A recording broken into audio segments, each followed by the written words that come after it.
Chino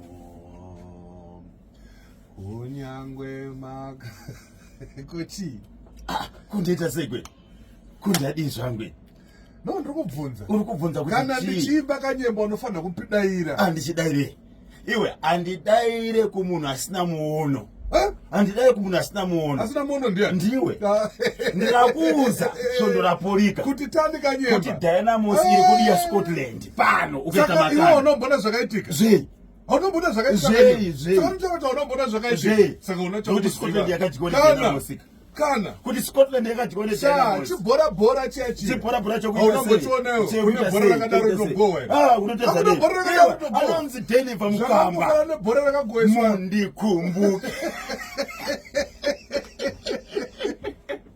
aiwe Deniva Mukamba mundikumbuke akajuma hapana kujuma iwe dai coach wemaWarriors Michael Nice achida kuti Zimbabwe wine musi weFriday nemusi weTuesday ngatore Deniva Mukamba Deniva Mukamba yes Deniva Mukamba anongoda kana 5 minutes chete 5 minutes chete yes Michael Nice kana uchitibva takura Deniva Mukamba usiye knowledge musona aiwa azosiye knowledge musona tsvaga wokusiya tsvaga wokusiya utora Deniva yes une nharo iwewe tanga taratidza kudhara kuti ndikumbuke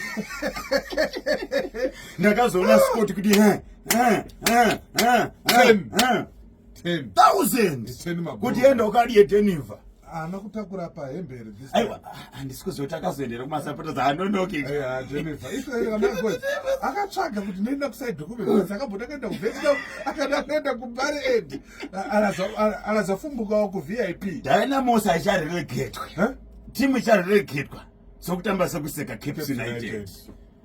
Caps United ndiri kukuudza izvozvi mudhara ari mumatai njala Jesus uyu mupostori wekepe manje anopinda nemoyo mupostori wekepsi nadhani ogorejena mapfumo pandakatadza chete prediction pekuti Arsenal wechadya Liverpool but zvanga zvaita draw uye umukana wefree kick kweniniwo ndo zvandiri kukodza vanoti ingadai kusina mundikumbuke zvibhora zvacho semusemo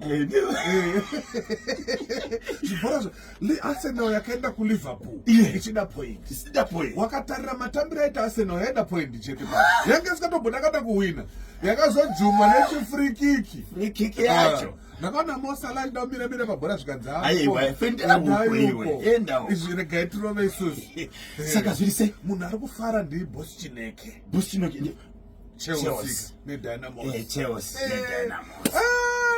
mabudikira akaita izvozvi kana nyama nhasi inogona kupuhwa vanhu ndizvozvo kana doro ndofunga wana Botswana vatorara vari vananyada hanzi moro naMr Brian pagoromonza apa angana jamaster rini paweekend saka ndokwangori ndinambofika napamwepo kanyemba mimba yakukulisa enda umbondosimudza uyu kamwe kakanyemba mimba yakukulisa tarisi yaRichmond siya kurima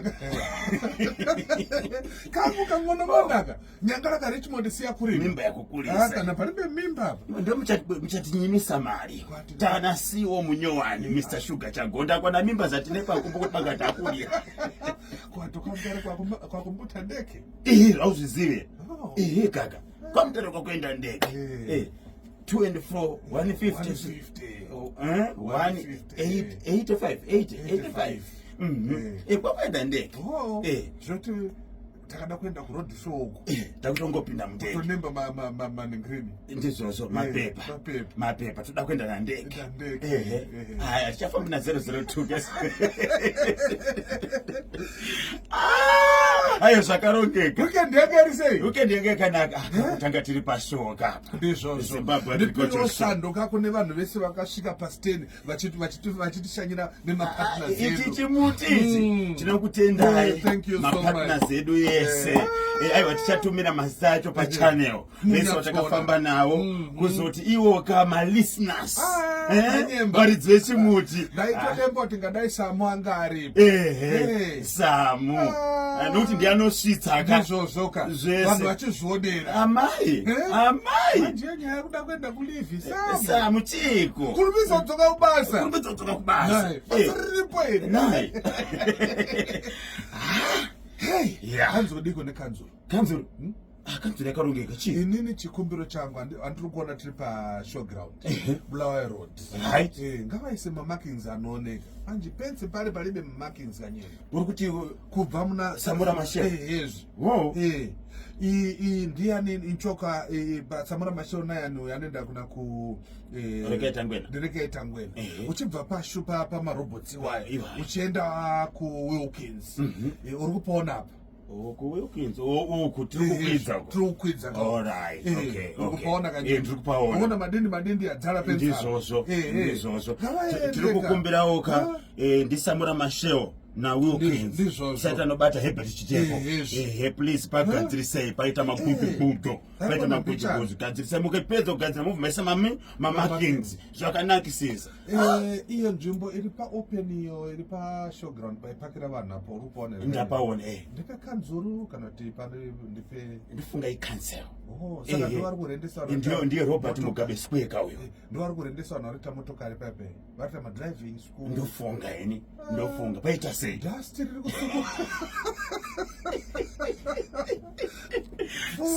same WhatsApp group neHeadcliff DZ extension. Saka varitaura kuti kanzuro riri kungotora mari chete vanhu vachita maactivities avari kuita ipapa. Havana kana basa nekuti ekristu vaisawo kana kungonomwaya mvura kana kuti kuisawo matombo anonzichiyaya. Vakamwaya mvura pabude maybe kuisa matombo mukati munhu anenge vakamwaya mvura nokuti vakamwaya mvura pakutonyudza chinhu chichakuwadza vanhu vakavara vakanyemba. Unoona munhu achibuda mukati pashowground apa. Robert Mugabe Square ida kuitwa something 2025 pada kugadziriswa paya. Muri kutohaisa nzvimbo yemotopa kune vanhu vari kuita kuti of course icancel danga iri hurumende yakagadzira ngapaiswe taraka kana kuisa panonzi kunyedera zvimwe zvinoiswa mazuva ano zviya kaka ponyasa kuiswa mamakings akati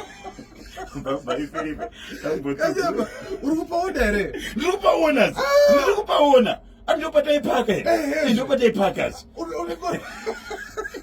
but Headcliff itori nayo nepepa iri nayo aiwa cancel please ndani mukanyangare kuti papa wati paditwa Robert Mugabe Square. Yes. Zita remunhu mukuru ka former president vaziva sure mukatanga kari mupfumbe ndikuona kanyamba.